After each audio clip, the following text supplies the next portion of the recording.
الحمد لله الذي هدى والصلاة والسلام على عباده الذين اصطفى خصوصا على سيد الرسل وخاتم الأنبياء وعلى آله وصحبه الذين اجتبى ما بعد فأعوذ بالله من الشيطان الرجيم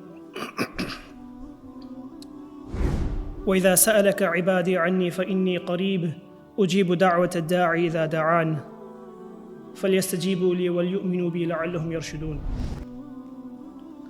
قال النبي صلى الله عليه وسلم الدعاء هو العبادة.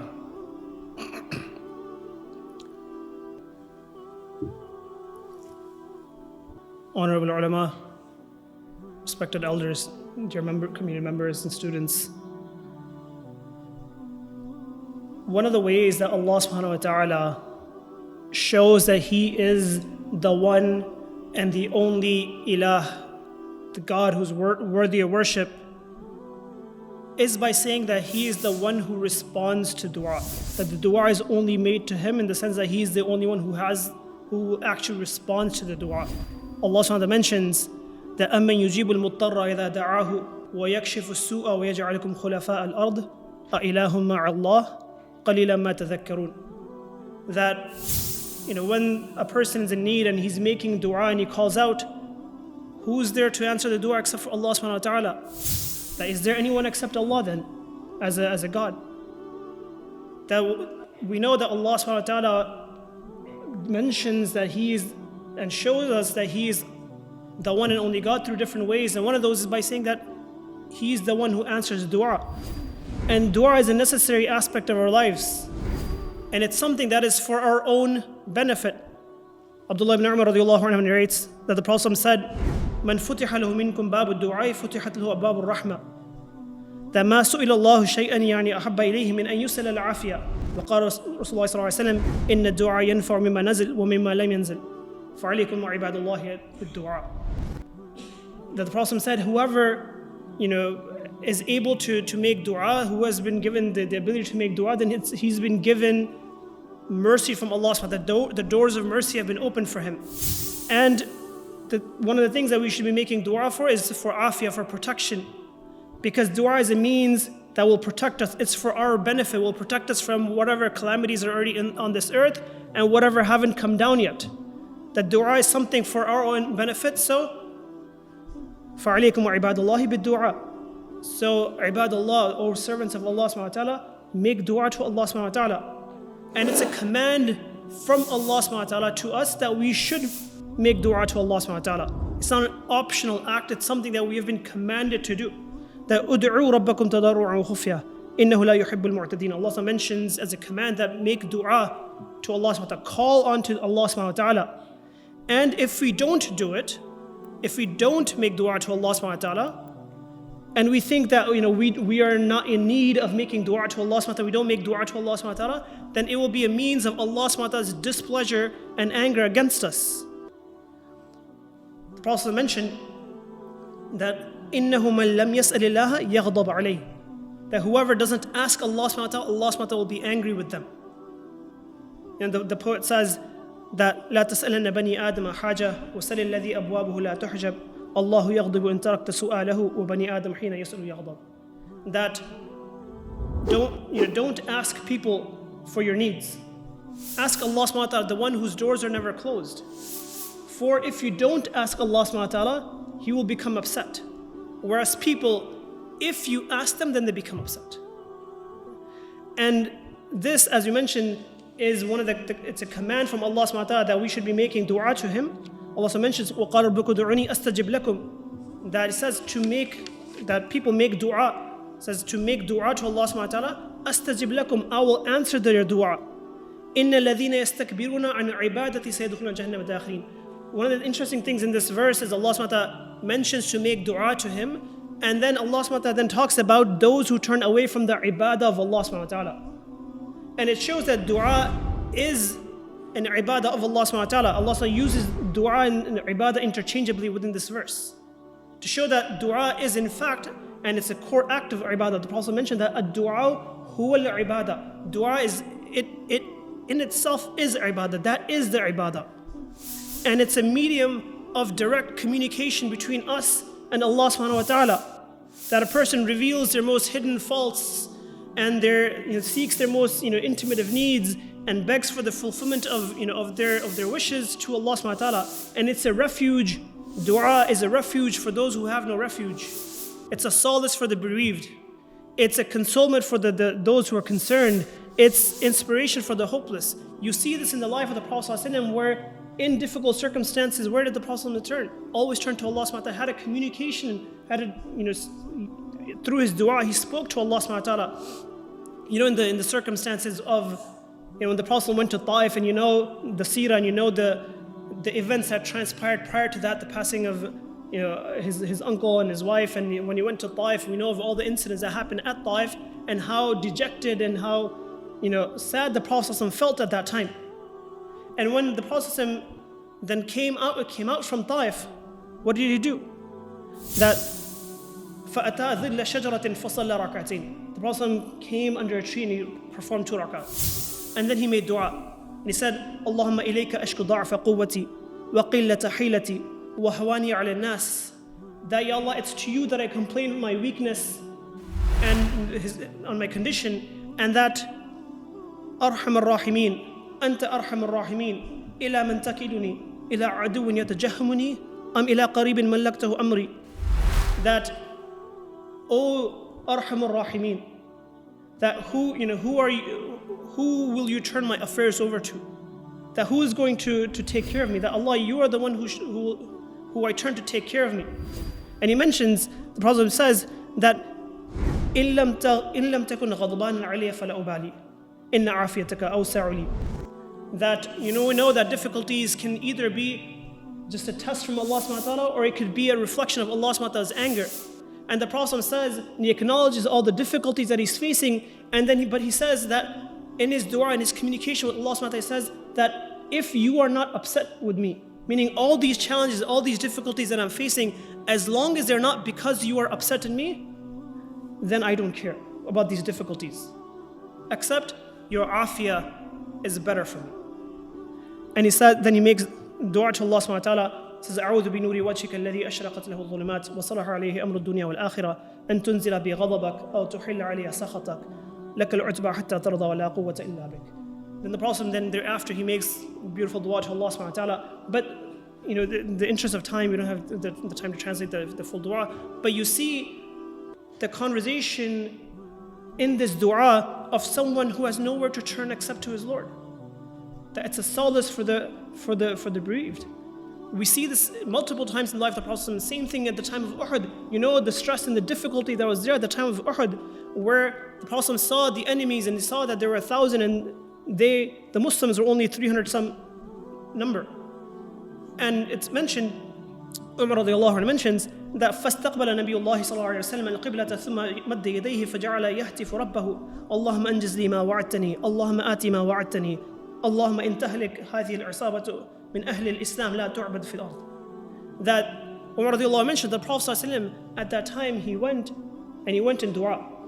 At that time, in that difficulty, when there seems like there's nothing that can benefit you, turn to Allah subhanahu wa ta'ala. And he stretches out his hands to Allah subhanahu wa ta'ala, and he again and again calls out to Allah subhanahu wa ta'ala, and he says, Ya Allah, fulfill the promise that you have made to me. Ya Allah, if these people are destroyed, then you won't be worshipped on this earth. And he continuously calling out to Allah subhanahu wa ta'ala, expressing his weakness and his need to Allah subhanahu wa ta'ala, and getting consolation through that manner, such that eventually Umar radiallahu anhu mentions that فما زال يهتف بربه مادا يديه مستقبل القبلة حتى سقط رضاه عن منكبيه. That he kept calling out to Allah subhanahu wa ta'ala, stretched it with his hands out, such that even a shawl fell out of his shoulders in his making dua and raising his hands to Allah subhanahu wa ta'ala, until Abu Bakr radiallahu anhu, فأتاه أبو بكر رضي الله عنه, until Abu Bakr radiallahu anhu came and saw the condition of the Prophet sallallahu alaihi wasallam and had mercy on him, and he said, فأخذ رضاه فألقاه على منكبيه ثم التزمه من ورائه وقال يا نبي الله كفاك مناشدتك ربك فإنه ينجز لك ما وعدك. The Abu Bakr radiallahu anhu eventually came and he had mercy on the Prophet, and he took his shawl and he put it back on his shoulders and he took him from behind and he said, it's enough, O Messenger of Allah, O Prophet of Allah, it's enough. You have called on your Lord enough. Allah will give you what He promised you. And then Allah subhanahu wa ta'ala gave him what He promised him. that Allah then revealed the verses, إِسْتَسْتَغِيثُونَ رَبَّكُمْ فَاسْتَجَابَ لَكُمْ أَنِّي مُمِدُّكُمْ بِأَلْفٍ مِنَ الْمَلَائِكَةِ مُرْدِفِينَ. That Allah then mentions about the angels that He's sending down in help.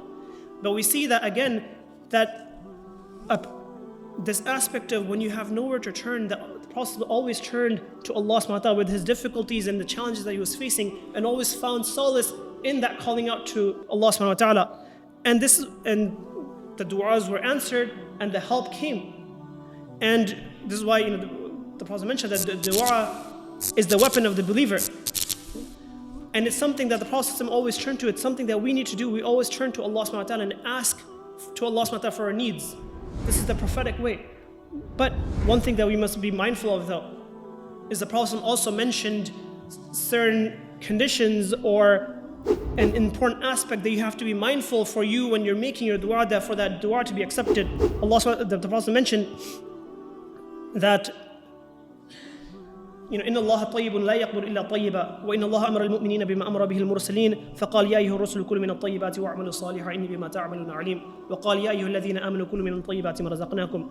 That the Prophet said that Allah has commanded people the same thing that He has commanded the messengers, which is to eat from the tayyib, to eat from the pure. And then the Prophet said ثم ذكر الرجل يطيل السفر أشعث أغبر يمد يديه إلى السماء يا ربي يا ربي ومطعمه حرام ومشربه حرام وَمَلْبَسُهُ حَرَامٌ وَغُذِّيَ بِالْحَرَامِ فَأَنَّى يُسْتَجَابُ لِذَلِكَ. And the Prophet mentioned about a person who was in that difficult situation, the person who came, as a traveler, and we know that traveler is someone who's generally du'as would be accepted, that it's a traveler and he's disheveled and he's dirty and he's in a state that you would think his du'as will be accepted, but he's stretched his hands out and he's calling, Ya Rabbi, oh my Lord, oh my Lord. But the Prophet mentioned, but his food is haram, that he's been sustained through haram and his clothing is haram. And the Prophet mentioned that if this is the case, then فَأَنَّى يُسْتَجَابُ لِذَلِكَ. Then how is his dua going to be responded to? That if he's somebody who's consuming haram, that we have to make sure that we also are mindful that before our hands are even up, we have to be mindful of what we're putting in our body, so that when our hands do go up to make that dua, then those duas are accepted. And when we make dua, then there's certain etiquette that one should follow to increase the efficacy of their dua, including starting and ending properly, and which is starting with the hamd and the praise of Allah subhanahu wa ta'ala, and salat on the Messenger sallallahu alaihi wasallam. Once the Prophet sallallahu alaihi wasallam heard a person making dua, وَلَمْ يَذْكُرِ اللَّهَ عَزَّ وَجَلَّ وَلَمْ يُصَلِّ عَلَى النَّبِي صلى الله عليه وسلم, but he didn't mention Allah subhanahu wa ta'ala, he didn't send salawat on the Prophet sallallahu alaihi wasallam. So the Prophet said, عَجَّلَ هَذَا, this person has rushed. This person was hasty, that he didn't make dua properly. ثم دعاه فقال له أو لغيره إذا صلى أحدكم فليبدأ بتحميد ربه والثناء عليه ثم ليصلي على النبي ثم ليدعو بعد بما شاء. Then he called the person over and he explained to him that when one of you turn to your Lord and you make dua, then begin by praising your Lord, and then by sending salat on the Prophet ﷺ, and then make dua for whatever you want to make dua for. So we begin properly and we also end the dua properly. And the way we end the dua is, again, once the Prophet ﷺ saw a person making dua, that he saw a person قَدْ أَلَحَّ فِي مَسَلَةٍ, that he was insisting in making dua persistently for something. So the Prophet ﷺ stood and he listened to that person, and then he said, أَوْجَبَ إِنْ خَتَمَ, that this dua, what he's asking for, is guaranteed to be given to him as long as he ends that dua properly. So then the Sahaba asked the Prophet ﷺ, بِأَيِّ شَيْءٍ يَخْتِمْ, that how should he conclude the dua? So then the Prophet ﷺ said that بِآمين فَإِنَّهُ إِنْ خَتَمَ بِآمين فَقَدْ أَوْجَبَ, that you end the dua by saying Ameen. That start with the praising of Allah subhanahu wa ta'ala and sending salat to the Prophet ﷺ, and end with Ameen. That if he were to do this, then the dua will be fulfilled. So the Sahaba, they always had concern for one another. So this Sahabi then, who heard this from the Prophet ﷺ, went to that person who was making dua, and he then told him that, اختم يا فلان بآمين وأبشر, that, oh person who's making dua, end your dua with Ameen and then rejoice, because that dua will be accepted. Likewise, not just for our dua, we should be making dua, but the Prophet has taught us that we should be requesting others to make dua for us as well. Once Umar radiallahu anhu came to the Prophet ﷺ, and he was asking permission to go for Umrah.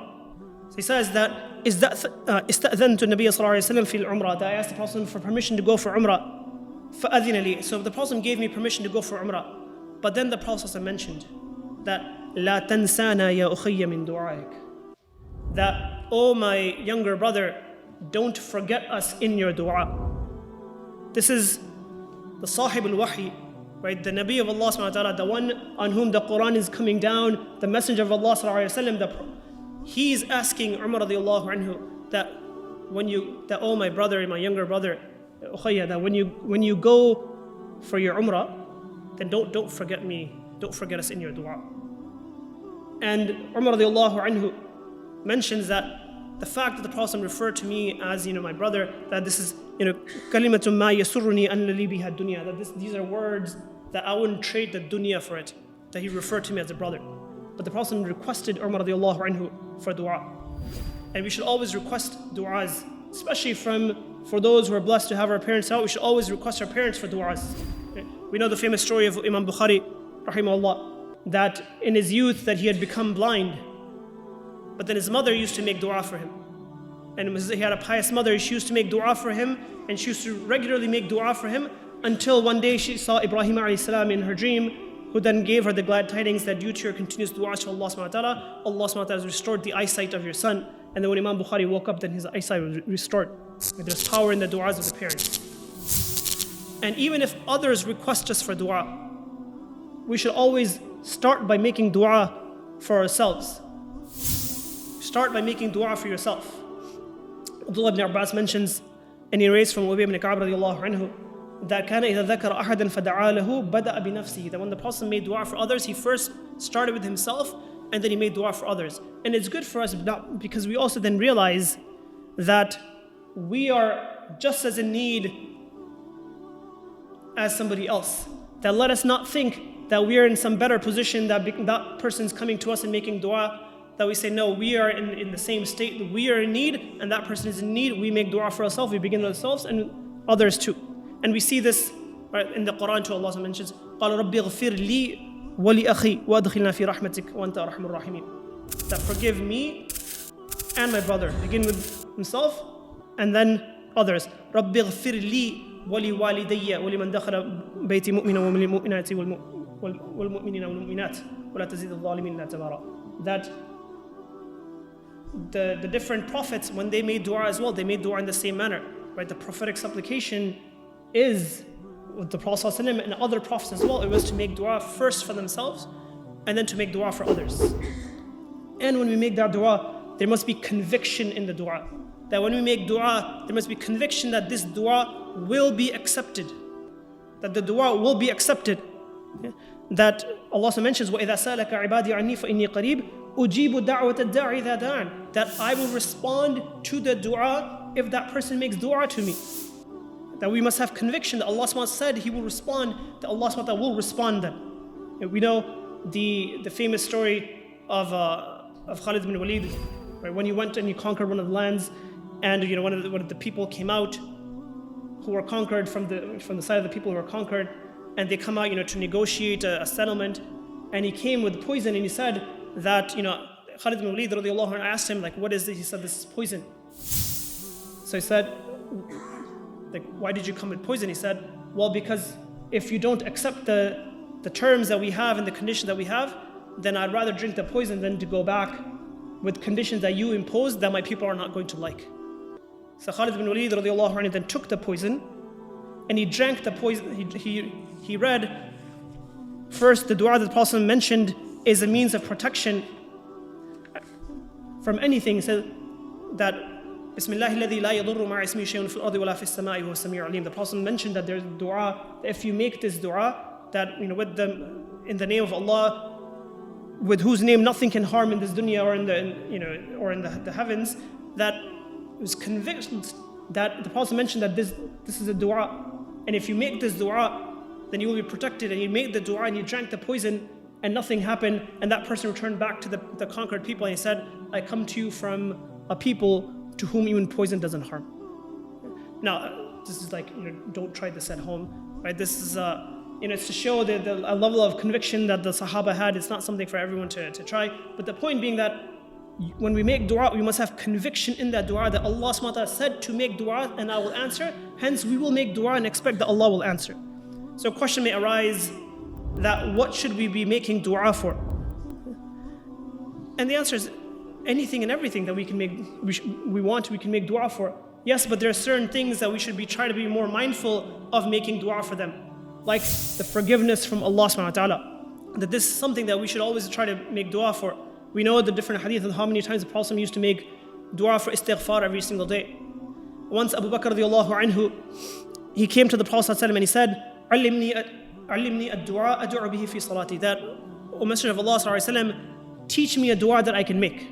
So the Prophet taught him the dua and he said, قل اللهم إني ظلمت نفسي ظلما كثيرا ولا يغفر الذنوب إلا أنت فاغفر لي مغفرة من عندك وارحمني إنك أنت الغفور الرحيم. So the Prophet taught him a dua on seeking forgiveness. We know the story of Adam alayhi salam when he descended to the earth. The first dua that the Prophet Adam alayhi salam made was also قال ربنا ظلمنا أنفسنا وإن لم تغفر لنا وترحمنا لنكونن من الخاسرين. Was a dua of seeking forgiveness. Right? Yunus alayhi salam, we know when he was in his difficulty, when he was in the belly of the whale, same thing Allah mentioned, وَظَنُّونِ إِذْ ذَهَبَ مُغَاضِبًا فَظَنَّ أَن لَّن نَّقْدِرَ عَلَيْهِ فَنَادَى فِي الظُّلُمَاتِ أَن لَّا إِلَهَ إِلَّا أَنْتَ سُبْحَانَكَ إِنِّي كُنتُ مِنَ الظَّالِمِينَ. That he made a dua, and although it seems like it's a statement of confession of wrongdoing, it's in the meaning of a dua. And the Prophet referred to the statements of Yunus alayhi salam as dua. He said, دعوة ذي النون إذا دعا وهو في بطن حوت لا إله إلا أنت سبحانك إني كنت من الظالمين فإنهم لم يدعوا به رجل مسلم في شيء قط إلا استجاب الله له. That the Prophet mentioned that anybody who makes that dua that Yunus alayhi salam made, then there is not a single Muslim who will make dua with that except his dua will be answered. But that dua is seeking forgiveness. 1, seeking forgiveness. 2, seeking istiqamah, seeking steadfastness on the deen. A person once asked Salama radiallahu anha, the wife of the Prophet ﷺ, that ما كان أكثر دعاء رسول الله صلى الله عليه وسلم, that what was the dua that the Prophet used to make the most? So Salama radiallahu anha mentioned that كان أكثر دعاء يا مقلب القلوب ثبت قلبي على دينك. The dua the Prophet used to make the most was this dua that asks Allah subhanahu wa ta'ala for steadfastness on the deen. So she asked the Prophet that, Ya Rasulullah, mali akthari du'aika ya muqallib al-qulub thabbit qalbi ala dinik. That why do you make this dua that the meaning of which is that the one who turns the hearts, keep my heart steadfast on the deen. So the Prophet said, Ya Salama, O Salama, إنه ليس آدمي إلا وقلبه بين أصبعين من أصابع الله فمن شاء قام ومن شاء زاغ. That there is not a single person except that their heart is between the fingers of Allah subhanahu wa ta'ala, that if Allah subhanahu wa ta'ala wants to turn it, He can turn it, and if He wants to keep it steady, He can keep it steady. And hence, this is why we see in the Quran as well, we make the dua, رَبَّنَا لَا تُزِغْ قُلُوبَنَا بَعْدَ إِذْ هَدَيْتَنَا وَهَبْ لَنَا مِن لَدُنْكَ رَحْمَةً that إِنَّكَ أَنْتَ الْوَهَّابُ. That we make dua that, Ya Allah, don't cause us to become astray after we had been firm on the deen. Second, so forgiveness, we make dua for istiqamah, for steadfastness. Number 3, make dua for independence from others, to not be dependent on other people. The Prophet used to make different duas where he would ask for being self-sufficient, not having any dependence on people, and he would teach the duas as well. Once a person came to Ali radiallahu anhu to complain about certain debts that he had. So Ali radiallahu anhu then told him that أَلَا أُعَلِّمُكَ كَلِمَاتٍ عَلَّمْتَنِيهِ رَسُولُ اللَّهِ صلى الله عليه وسلم that لو كان عليك مثل جبل صير دينا أداه الله عنك. That shall I not teach to you a dua that the Prophet taught me, that even if you have a mountain worth of debt, then Allah subhanahu wa ta'ala will help fulfill that for you. And he said, قل اللهم اكفني بحلالك عن حرامك وأغنني بفضلك عمن سواك. That اللهم اكفني بحلالك عن حرامك وأغنني بفضلك عمن سواك. That Ya Allah, suffice for me from your halal from anything that is haram. That Allah make it such that the halal from you suffices from anything that is haram. And وَأَغْنِنِي بِفَضْلِكَ عَمَّنْ سِوَاكَ. And Allah, Ya Allah, through your fadl, make it such that I am self-sufficient and independent from anybody else. That I only want to be dependent on you, and I want to be dependent on no one else. So make dua for that, for forgiveness, for steadfastness, for independence from others. And number 4, for the protection from the deprivation of bounties. All of us enjoy innumerable bounties from Allah subhanahu wa ta'ala. Right? We say our health is a bounty of Allah subhanahu wa ta'ala. But if you really think about that, even your health, so many things within the body have to work together and work properly in the right proportions for you to be healthy, right? We just say healthy, but there's just so much that goes behind that. Just the blessings of Allah subhanahu wa ta'ala are innumerable on us. But we know that unfortunately a lot of these bounties that we have from Allah subhanahu wa ta'ala, they're used in ways that Allah subhanahu wa ta'ala disapproves of. That the eyes are bounties from Allah subhanahu wa ta'ala, but they sometimes look at things that Allah subhanahu wa ta'ala said to not look at. The tongue is a bounty from Allah subhanahu wa ta'ala. The ability to speak is a bounty from Allah subhanahu wa ta'ala. But a lot of times we say things that are not in accordance with the one who gave us that bounty. We need to make dua to Allah subhanahu wa ta'ala that Allah subhanahu wa ta'ala doesn't takes away the bounties that He has given us. Abdullah ibn Umar radiallahu anhu mentions that كان من دعاء رسول الله صلى الله عليه وسلم, that one of the du'as that the Prophet used to make was اللهم إني أعوذ بك من زوال نعمتك. That Ya Allah, I seek refuge in you from your bounties being removed from me. We need to make dua that the bounties that Allah subhanahu wa ta'ala has given us, that they not be taken away from us. And last, number 5, we should make dua for the love of Allah subhanahu wa ta'ala and the love of those who love Allah subhanahu wa ta'ala. Abu Darda radiallahu anhu mentions that the Prophet ﷺ كان من دعاء داود, he said that one of the du'as of Dawood alayhi salam was اللهم إني أسألك حبك وحب من يحبك والعمل الذي يبلغني حبك اللهم اجعل حبك أحب إلي من نفسي وأهلي ومن الماء البارد. That he used to make dua for having the love of Allah subhanahu wa ta'ala and the love of those who love Allah subhanahu wa ta'ala, and for those actions that will help him reach the love of Allah subhanahu wa ta'ala. So one of the things we should be making dua for, the Prophet ﷺ taught it, Dawood alayhi salam used to make it, right? This is dua that we should make as well. And these are just 5 examples of things that we can make dua for. But if a person is not sure of what to make dua for, if a person, when you raise your hand, you don't know what to make dua for, then you have 2 options. 1, make a generic dua for all types of khair of the dunya and the akhirah, of the deen and the dunya. Anas radiallahu anhu mentions that كان أكثر دعاء النبي صلى الله عليه وسلم اللهم ربنا آتنا في الدنيا حسنة وفي الآخرة حسنة وقنا عذاب النار. That one of the du'as the Prophet used to make the most was this dua, ربنا آتنا في الدنيا حسنة. That Allah give us in this dunya good, وفي الآخرة حسنة, and give us in the akhir everything that is good, وقنا عذاب النار, and save us from the punishment of the hellfire. It's a jami' dua, it's a comprehensive dua. You're asking for everything that is good of the dunya and everything that is good of the akhirah. Make that dua. Or you just ask for, Ya Allah, we ask for whatever the Prophet ﷺ asked for. That we make dua for whatever the things that the Prophet ﷺ used to make dua for. Once a person came to the Prophet ﷺ and he said that, Ya Rasulullah, you make a lot of dua and we haven't memorized all of it from you. So he said that ألا أدلكم على ما يجمع ذلك كله. And inshallah we'll end with just the last couple of points in the next 5 minutes. That he said that, shall I not teach you the dua that you should be making, that comprises of everything, that does jam'a of everything? So he said yes. So he said, اللهم إنا نسألك من خير ما سألك منه نبيك محمد صلى الله عليه وسلم ونعوذ بك من شر ما استعاذ منه نبيك محمد صلى الله عليه وسلم وأنت المستعان وعليك البلاغ ولا حول ولا قوة إلا بك. That he said, then make dua, the meaning of it, and you can make the dua and the meaning if you don't have the Arabic memorized, which is, Ya Allah, we ask you for whatever good that the Prophet ﷺ asked you for. And we seek protection from all that evil which the Prophet ﷺ sought protection from. That if you don't know what to make dua for, then just make the generic dua that, Ya Allah, we ask for whatever the good the Prophet used to ask for, and we seek protection from all the evil that the Prophet used to seek protection from. But make dua. The important thing is make dua. Okay? Make dua as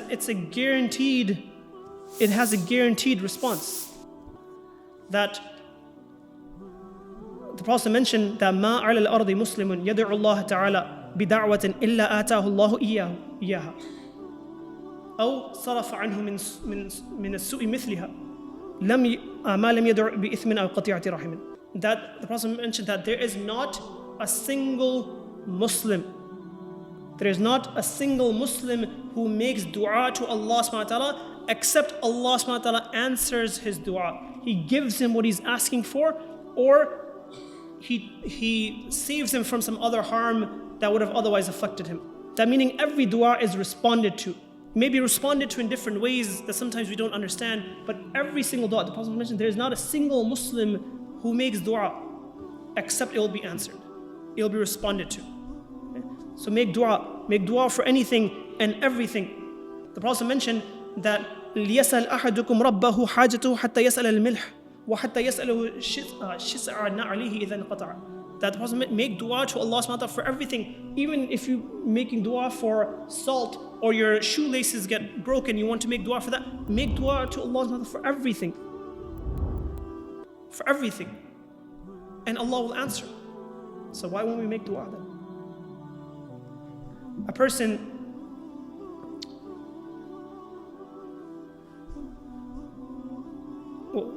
in the interest of time, we'll move on. The point is that the Prophet mentioned that make dua for whatever, small, big, anything, just make dua and Allah will respond. But that dua has to be sincere, proper dua, not just a blurting out of certain words that you're not even paying attention, that the salah finished and now while checking your phone at the same time, you're just quickly just saying memorized words without proper even reflection on it. Not that way.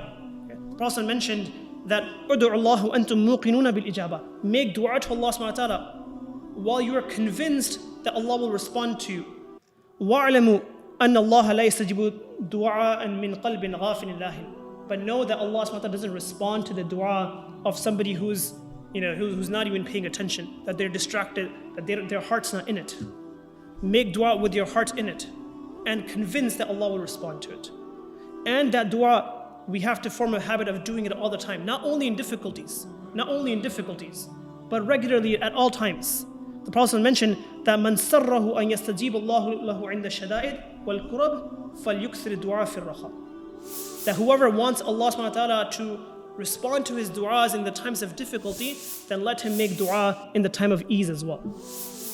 That we should make a habit of making du'a at all times, in the times of ease and in the times of difficulty, with sincerity and with focus and with conviction that Allah will respond to it, and inshallah Allah subhanahu wa ta'ala will respond to it. And we ask that Allah subhanahu wa ta'ala does not deprive us of a response. We know that Allah subhanahu wa ta'ala will not deprive us of a response to our du'as.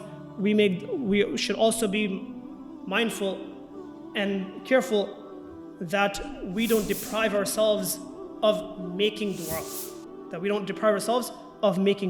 Because Allah will not deprive us of the response.